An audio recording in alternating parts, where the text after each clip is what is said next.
Esse é o Olic 520, liquidificador de jarra grande e de vidro da Oster. Fizemos uma série de testes nele e eu estou aqui trazendo os principais pontos da nossa avaliação. Eu sou Gabriel Oliveira e bora lá!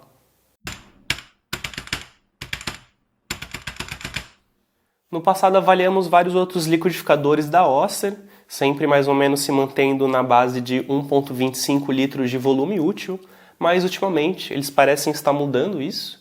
Recentemente vimos, por exemplo, o Osterizer Max e agora o Olic 520, que também tem essa jarra maior.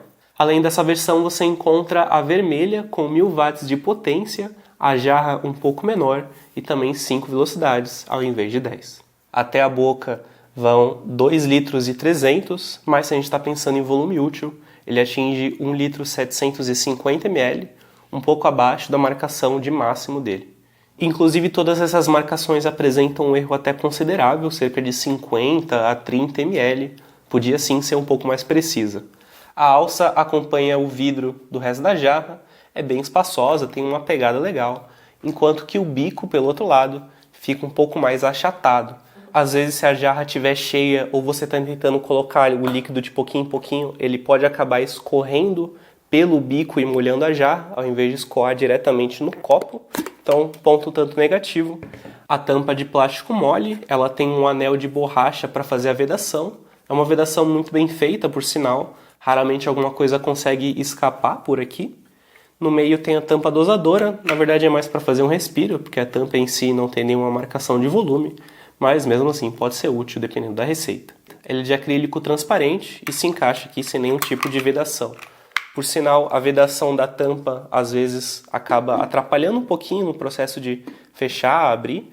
Não é muita força que precisa fazer, mas é só algum esforço a mais. O corpo não tem nenhuma decoração muito presente, ele realmente é todo preto de todos os lados, apenas com essa linha aqui no centro e também um leve detalhe em inox. O seletor gira bem e não tem muita folga, também dá para perceber facilmente quando ele troca de velocidade, mas ele sofre por essa falta de detalhes, tendo somente uma indentação na parte de cima e ainda bem fina, sem nenhuma cor diferenciada. É difícil de conseguir bater o olho e perceber qual velocidade ele está selecionando.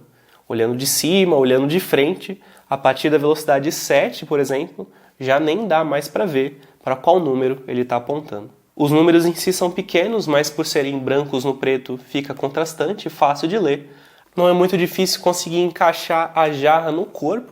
Ele pode ser feito de 3 jeitos diferentes a cada 120 graus, mas o que não agrada é que o encaixe depende apenas da lâmina e não da jarra.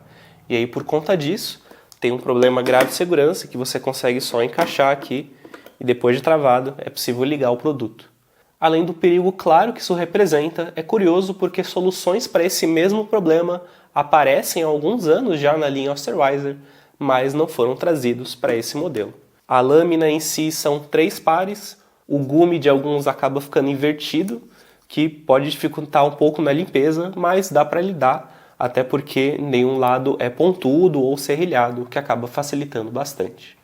Complica um pouco mais por conta da proximidade entre as lâminas e o bloco, como está muito próximo aqui, às vezes mesmo com uma escova é difícil de chegar. Se você costuma fazer alguns alimentos pastosos, gordurosos, que acabam impregnando ali, fica um pouco mais difícil de limpar. A jarra, por outro lado, é mais fácil, por ser de vidro, não tem esse perigo de riscar, não tem o perigo de deixar cheiro. Talvez o problema maior seja justamente na parte que rosqueia, em que é feito de plástico, mas também não costuma ter um contato tão grande assim com alimentos nessa parte, e não é complicado de se lidar. A tampa e o corpo são de plástico mais mole, então pode acabar assim riscando. Por conta disso é melhor usar somente a parte amarela da esponja quando está lidando com essas peças, e aqui no corpo um pano úmido vai ser suficiente. Um ponto que acaba passando despercebido é justamente embaixo desse anel de vedação da tampa. Se você está lidando com farinha, com grãos, ele vai acabar acumulando uma boa quantidade aqui, então é bom retirar. Às vezes é meio chatinho, agora saiu até fácil, mas nessa parte aqui acaba assim acumulando principalmente farinha em boas quantidades. Passando agora um pouco para desempenho, das 10 velocidades presentes no painel, 8 são realmente distintas entre si, Isso dá uma variação da mínima para a máxima de 38%. É um perfil bem parecido com o liquidificador da Philips Valita, o R2242, que avaliamos no passado. Esse valor de variação 38% não é ruim, mas pelo número de velocidades que ele disponibiliza, poderia ser sim um pouco maior.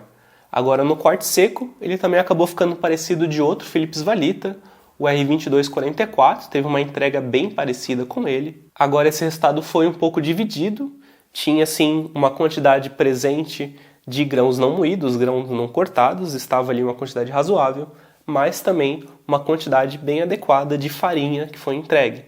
Grande parte, inclusive, acabou ficando compactada na parte de baixo, focando bastante nessa região em torno das lâminas.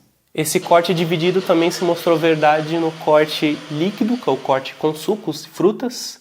Uma parcela acabou ficando bem cortada, reduzida a pedaços pequenos, enquanto que outra acabou ficando ali bem presente, com pedaços maiores, bem maiores alguns, do que o desejado. Colocando numa escala, acabou ficando sim abaixo da média nesse quesito. Fazendo o bolo, ele precisou de mais de 1 minuto para os ingredientes iniciais, por conta das cenouras, acabou ficando com uma massa bem fibrosa. Não é algo que costumamos ver em outros liquidificadores, mas também não sobrou nenhum tipo de pedaço. Batendo por mais tempo, ele entregou o resultado que gostaríamos. Depois de adicionar farinha, açúcar, os ingredientes secos, ele lidou de uma maneira meio estranha com esses alimentos. Ele até misturou bem, realmente, mas nas velocidades baixas começou a produzir um ruído grave, bem esquisito. Avaliando a potência, ele funcionou bem durante o teste todo, entregou praticamente o que esperávamos, apenas demorando um pouquinho a mais, mas esse ruído que apareceu foi bem estranho. Não foi sempre que apareceu esse ruído, inclusive nos testes de pasta de amendoim, que também costuma demandar uma certa quantidade de potência no motor. Ele não demonstrou nenhum problema nesse sentido, mas também não se mostrou um produto bom para fazer pasta de amendoim. Geralmente é melhor fazer mesmo em processadores e aqui mostrou um motivo. Demorou quase 12 minutos para conseguir entregar e mesmo assim, vários momentos parando para conseguir usar a espátula para levar o amendoim de volta para o centro. As velocidades apenas a 1 e a 2 no máximo conseguiram produzir algum tipo de efeito. Mesmo assim, havia ainda muitos golpes para cima que não favoreceu a conseguir triturar, moer realmente os amendoins. Mesmo com ele entregando uma pasta, ainda havia sim pedaços de farinha, pedaços de grão, que não é algo que queremos ver no resultado final. Agora, para gelo, ele triturou muito bem. A partir de 7 batidas o resultado já era positivo, não tinha nenhum cubo, nenhum pedaço grande. E no final também, não diria que fez neve, mas granizo, alguns pedaços pequenos, lascas finas, e não identificamos nenhum dano às lâminas. O ruído do produto varia bastante da máxima para a mínima. Registramos 85 dBA na velocidade máxima, enquanto que na mínima foram 76 dBA.